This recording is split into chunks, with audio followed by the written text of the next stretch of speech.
Sadly, it's that time of year again. It's starting to get cold. So if you're struggling to stay toasty on your bike, then that's why I'm here to give you some tips based on the experience of our team of seasoned all year round riders. Firstly, a motorcycle rider in the winter should be like an onion. They stink? Yes. No. They should have layers. Now, the amount of which depends on how cold it actually is, but you can use any of the items I list in this video in any combination to best suit your needs. The goal is to make sure that you are comfortable but not sweaty. If you're sweaty, then your body is actively trying to cool itself down and you're fighting against yourself to a certain degree. It's not an exact science by any means, and you will have to use some form of trial and error, but my general rule of thumb is to aim for a temperature slightly less than the standing air temperature, because once you're actually on the bike and you're on the move, convection is going to suck that heat away from you a little bit faster. Now, it will vary depending on your actual speed and the outdoor temperature, but it can feel as much as 13 degrees Celsius colder to a biker in the winter. Obviously, the higher your speed, the bigger that temperature drop will be, so bear that in mind. Now, if after putting on all these layers you still find that you're cold, may I suggest it's probably snowing outside as well, and you should probably leave the bike at home. And I say that in all seriousness because I have ridden using these principles in the snow and I was cozy, nice and warm. Ask me if I'd ride again in the snow. No, I wouldn't. I wouldn't recommend it. It's not safe. Don't do it. But at least I know this gear works absolutely fine. Okay, first up, base layers. Now, forgive me, I'm not going to stand here in my base layers because I didn't really want to stand here in my underwear, but I will explain them. So the first thing is that they are your next to skin layer, meaning that they should fit snug. Obviously, they should be comfortable. They should also be moisture wicking. Now, this is one of the primary and most important things to do with your base layer, because if you sweat, then you're going to get moist, and if you're moist, lovely word, then you're going to cool down that much faster. You know what fabric is not good at moisture wicking? Cotton. You know what fabric is great at moisture wicking? Merino wool. I mean, think about it. When was the last time you actually saw a cold sheep? There are some synthetic alternatives that can work just as well and typically are a little bit more affordable, but we've got base layer options from Knox, from Merlin. As I say though, the most important things are that they are flexible, they are comfortable, and of course moisture wicking. And in that sense, they actually can be quite a useful layer to use in the summer as well to keep you comfortable and fresh. We also have options from Revit. They also have the Infinium underglove if you want to give your hands the same treatment.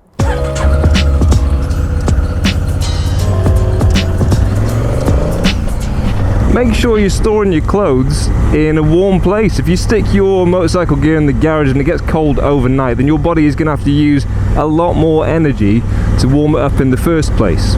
You're starting on the back foot, so make sure your clothing is warm and comfortable.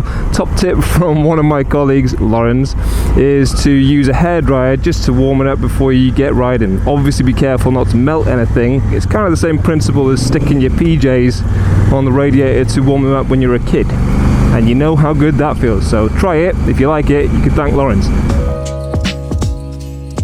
Obvious point, but make sure there are no gaps. Now, the next item on our list is the Humble neck tube, of which I'm sure you have a few. You can get some specifically designed for the winter that are thicker on the bottom so as to better insulate. Or if you're being really fancy, you can go with a balaclava to cover your face and the top of your head so that you don't lose heat through there. And again, we have options on the website, but whatever you choose, make sure you tuck your neck tube into your jacket. Make sure you tuck your t-shirt into your trousers. Make sure you wear tall boots, because the last thing you want to find is that you've got a gap somewhere and you're getting a bullet of cold air shot at you whilst you ride, because otherwise you're going to have to pull over and sort that stuff out, and it can get really frustrating. When it comes to socks, I have tried doubling up on socks in the past, and I wouldn't recommend it because they fit your foot a little bit too tight. Then they're a bit more restrictive and they tend to actually let the heat escape even quicker. I much prefer having a good pair of thick socks, just one pair, and a pocket of air around my feet as well. So make sure you choose the right shoe size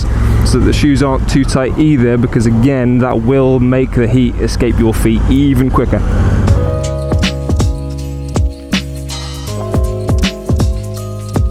The idea with a mid layer is that it makes a pocket of air that basically takes on your body's own warmth and further insulates you. Now that's why down works so well. If you've ever seen a duck on a lake, for example, and thought, why isn't that duck cold?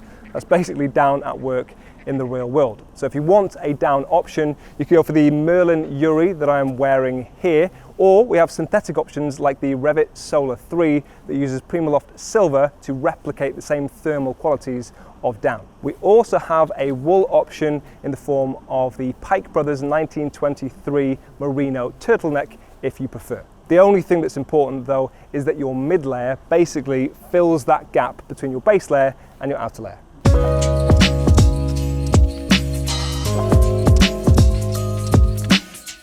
Onto your protective outer layer, and as a motorcyclist I'm going to assume you're already familiar with this. You've probably already got your own preferred jacket, but if you do want to update your gear, then by all means check out the Urban Rider website. For example, I'm wearing my Belstaff Brooklands Pro, but you can substitute that with any waterproof jacket that you like. Just make sure that you've got a comfortable amount of space on the inside for the extra layers. Obviously your outer layer should be armoured and abrasion resistant. And when it comes to your jeans, the thicker the better, clearly, because it is slightly colder outside. And this is actually where you might find more use out of multi-layered jeans than single-layered jeans. But you don't have to stop there. I also carry an additional waterproof top layer, something like the Scott Ergo Pro, always the trousers, occasionally also the jacket. I much prefer waterproofing my legs with an additional waterproof outer layer so that I can wear something a lot more comfortable underneath. And if it's cold enough, I will stick on the Ergo Pro jacket as well. Even though my Belstaff is waterproof, the jacket acts as an additional windbreak and traps in an additional pocket of air as well. Every little helps. And we have loads of alternatives if you want to check out some waterproof outer layers. Now if you're commuting, chances are you're leaving early in the morning, which means it's going to be colder when you're going in than it is when you're coming home. Which is why having so many layers is useful, because it's versatile. You can take stuff off, and because they pack down really small, you can fit them in your luggage or your backpack really easy.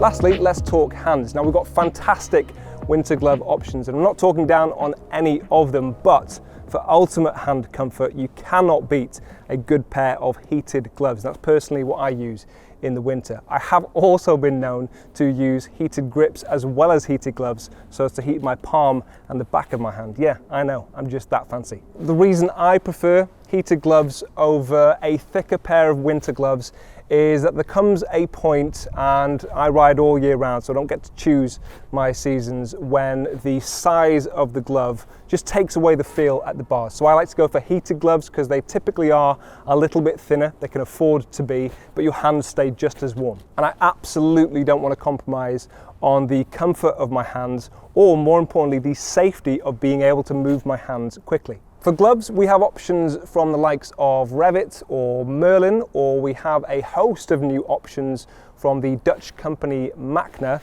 like the pair that I have here. And the nice thing about Machner is they also offer heated socks, heated trousers, a heated jacket, all of which connect to one another, so you can make yourself a fully heated ecosystem if you want to, and power it via either a battery or direct from your bike. You can check out the reviews for those separately, but the benefits of heated clothing are that, unlike with the items I mentioned previously where their aim is to maintain your body's own temperature, a heated item generates its own heat, so it introduces that to the party. This means that generally you can get away with a slightly thinner layer whilst maintaining the same temperature, and it means that you can more precisely pick the temperature because you can adjust it up or down based on their heat settings and based on the conditions that you're riding in, allowing you to be a little bit more precise. So as you can see, there is no reason to put up with the cold this winter whilst you're out riding. Now if you want to see the full list, click on the link in the description, and if you want to see the heated items that I mentioned, click on the video here,